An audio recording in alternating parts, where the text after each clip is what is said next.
গত ঈদে আপনার সিনেমা চলেছে হলে তুফানের তোড়ে। আমি যদি আপনার কাছে প্রশ্ন রাখি, তুফানের তোড়ের ইভেন্ট টিকবে তো?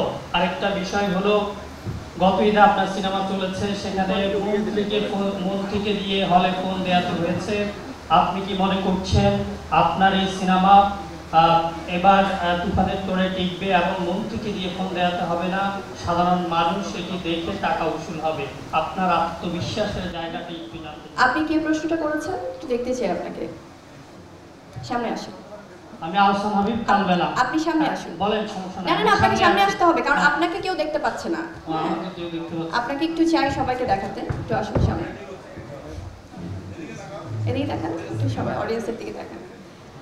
আপনি যে প্রশ্নটি করলেন, যে আমার মনে হয় যে আসলে দর্শকদের ভালোবাসাই সবচেয়ে বড় ভালোবাসা, এবং আপনি কোন মাধ্যম থেকে বলছেন? দৈনিক কালবেলা। দৈনিক কালবেলা থেকে। আপনি যে বললেন যে কাদেরকে দিয়ে ফোন করানো হয়েছে কোন সিনেমা চালানোর জন্য, আপনি সবাইকে এখন কথা দেন, যদি এটার প্রমাণ আপনি না দিতে পারেন সেক্ষেত্রে আপনার ক্ষেত্রে আমরা কি ব্যবস্থা নিব, এটা আপনি সবার সামনে এই কথাটা বলুন আগে। দৈনিক কালবেলা যখন নিউজ করে, কোনো তথ্য ছাড়া নিউজ করে না, তথ্য প্রমাণের ভিত্তিতেই নিউজ করে। তো এই তথ্য প্রমাণাদি আপনি নিয়ে এসেছেন? সেটার জন্য আপনি বারবার ফোন দিয়েছেন, দৈনিক কালবেলায় ফোন দিয়েছেন। আপনার কাছে কোনো প্রমাণ আছে? অবশ্যই প্রমাণ আছে। আচ্ছা, আমি আপনাকে বলছি, অবশ্যই প্রমাণ আছে। আপনাদের এই দৈনিক কালবেলাতে কখনোই আমি ফোন করিনি, বরং দৈনিক কালবেলা থেকে আমার সাথে যোগাযোগ করা হয়েছে আপনাদের প্রোগ্রাম অ্যাটেন্ড করার জন্য। তো সামহাও আমি প্রোগ্রাম অ্যাটেন্ড করিনি বলে হয়তো আপনারা এই ধরনের কাজ করেছেন।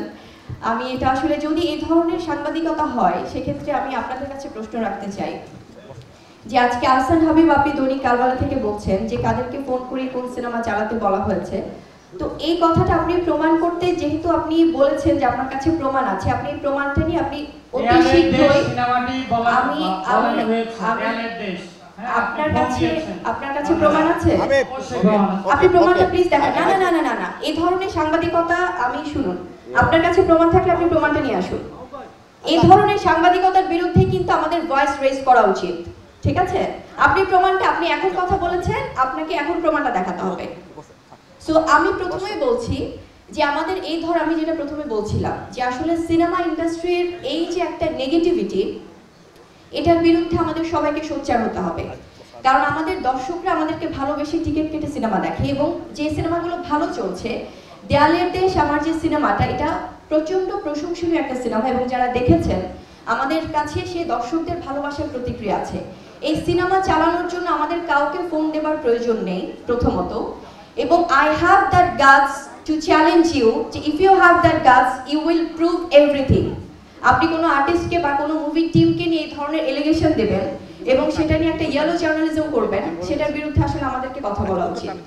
আমরা অ্যাভয়েড করতে করতে যদি আমরা কোনো ব্যাপারে কথাই না বলি, যেমন কিছুক্ষণ আগেও যখন অনেক উদ্দেশ্য প্রণোদিতভাবে অনেকে প্রোগ্রামটাকে একটু অন্যভাবে অন্যদিকে নিয়ে যেতে চাচ্ছিল, তাদের এই উদ্দেশ্যই থাকে কিন্তু যে কোনো সিনেমা আসলে সিনেমাটা কত ভালো চলছে সেটা কাভার না করে তারা কোনো না কোনোভাবে এটা নেগেটিভ প্রচারণা করবে।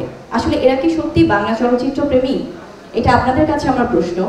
যখন আমাদের যে কোনো সিনেমা হোক, যখন প্রচণ্ড হাউসফুল যায়, যখন দর্শকরা ভালোবাসছে, দর্শকরা অভিনয় শিল্পীদের প্রশংসা করছে, সেগুলো কাভারেজ তারা কখনোই করে না যারা নেগেটিভ গ্রুপটা, আমি আপনাদের সবাইকে বলছি না, যারা আসলে চাই বাংলা চলচ্চিত্রটা ধ্বংস হয়ে যায়, তারা উদ্দেশ্য প্রণোদিতভাবে সবসময় খুঁজে বের করে যেখানে হয়তো বা সিনেমা হলের পরিবেশ হয়তো একটু নাজুক অবস্থায় আছে, সেখান থেকে যদি কোনো সিনেমা সেই সিনেমার টিম যদি নামিয়ে ফেলতে চায় যে না, আমরা এই সিনেমাতে আসলে আপাতত দিতে যাচ্ছি না, এখানে একটু মনে হচ্ছে দর্শকরা সেই স্বাচ্ছন্দ্যে সিনেমাটা উপভোগ করতে পারছে না, সেখান থেকেও তারা অন্যরকমভাবে নেগেটিভ ওয়েতে নিউজ করবে। এবং যারা যারা এই ধরনের কথা বলেন, আমার মনে হয় যে আসলে আমাদের প্রত্যেকের বাংলা সিনেমার প্রতি ভালোবাসাটা থাকতে হবে। এটা কিন্তু সাংবাদিকদের এই দায়িত্বটা সবচেয়ে বেশি। আপনারা যদি নিজেদের পত্রিকার কোনো আমি বলবো যে আসলে প্রচারণার জন্য শিল্পীদের নাম ব্যবহার করেন ভুয়াভাবে, ভিত্তিহীনভাবে, আপনাদের ব্যবস্থা বা আপনাদের বিরুদ্ধে ব্যবস্থা যেমন আমাদেরকে নিতে হবে না, সেটা আপনারা কিছুদিন পর আপনাদের ভাই ব্রাদারদের দ্বারাই পাবেন। কারণ ইতিবাচকতার জয় সবসময় আছে। সো নেতিবাচকতা আমরা সবসময় অ্যাভয়েড করি, সেক্ষেত্রে কিন্তু এটা আমাদের সবাইকে পরস্পরের পারস্পরিক সেই বন্ধনটা থাকতে হবে। কি ব্যাপারে আপনি কি নেগেটিভিটি ছড়ান? আপনি কোন পত্রিকায় আছেন?